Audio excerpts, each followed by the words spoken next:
देश की उच्च शिक्षा व्यवस्था एक बार फिर से जातिगत भेदभाव बनाम सामाजिक न्याय की सीधी टक्कर के दौर से गुजर रही है।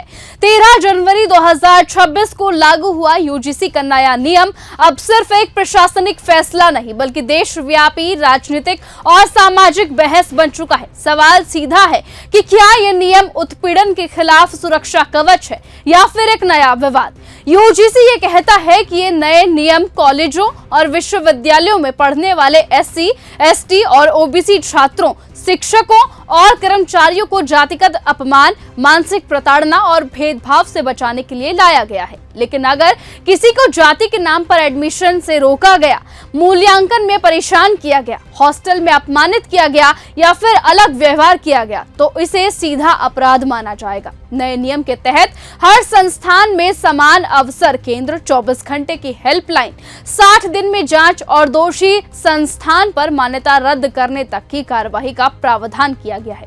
साफ है कि यूजीसी इस बार चेतावनी नहीं, सख्ती के मूड में है। लेकिन जैसे ही ये नए नियम लागू हुआ, विरोध की आग और ज्यादा भड़क गई। कई राज्यों में प्रदर्शन हुए, नारे लगे, पुतले जलाए गए। विरोध करने वालों का तो ये साफ कहना है कि ये नियम एक तरफा है, इसमें झूठी शिकायतों पर सजा का प्रावधान नहीं है और इससे शिक्षा संस्थानों में डर का माहौल बनेगा।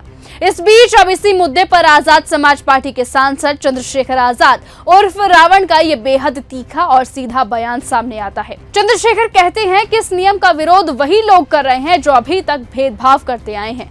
उन्हें ये डर है कि अब वो खुलकर जातिवाद नहीं कर पाएंगे। नहीं, कोई विरोध नहीं हो रहा है।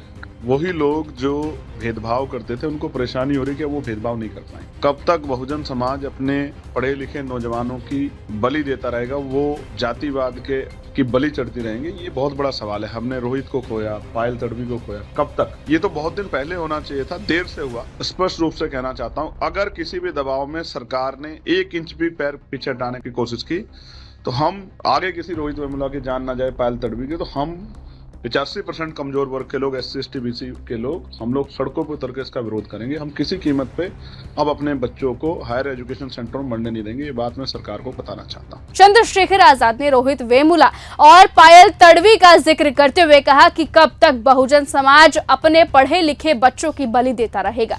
उन्होंने सरकार को खुली चेतावनी दी कि अगर किसी भी दबाव में यूजीसी नियम से 1 इंच भी पीछे हटने की कोशिश की गई तो 85% कमजोर वर्ग सड़कों पर आएगा। अब इस देश में द्रोणाचार्य के द्वारा एकलव्य का अंगूठा नहीं कटेगा। ये बहुत दिन तक चलता रहा। अभी तो इतने कानून बने हुए हैं, इन्वेस्टिगेशन होती है, सब कुछ होती है। जब आपको अपराधी नहीं करते तो कैसे आपके खिलाफ हो जाएगा?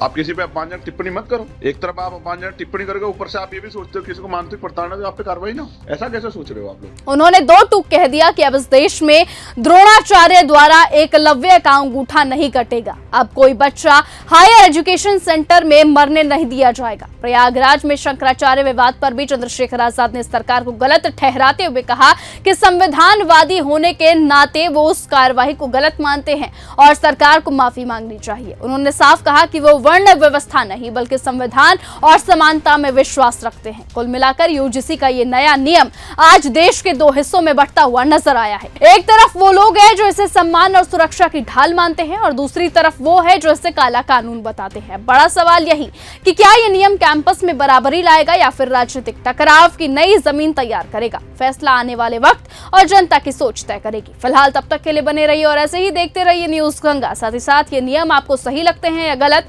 कमेंट सेक्शन में अपनी राय लिखना ना भूलिए। नमस्कार। अगर आपको यह हमारा वीडियो पसंद आया हो तो इसे लाइक और शेयर करना बिल्कुल ना भूलें। साथ ही हमारे चैनल न्यूज गंगा को सब्सक्राइब और फॉलो जरूर करें ताकि देश और दुनिया की हर बड़ी खबर आप तक सबसे पहले पहुंचे।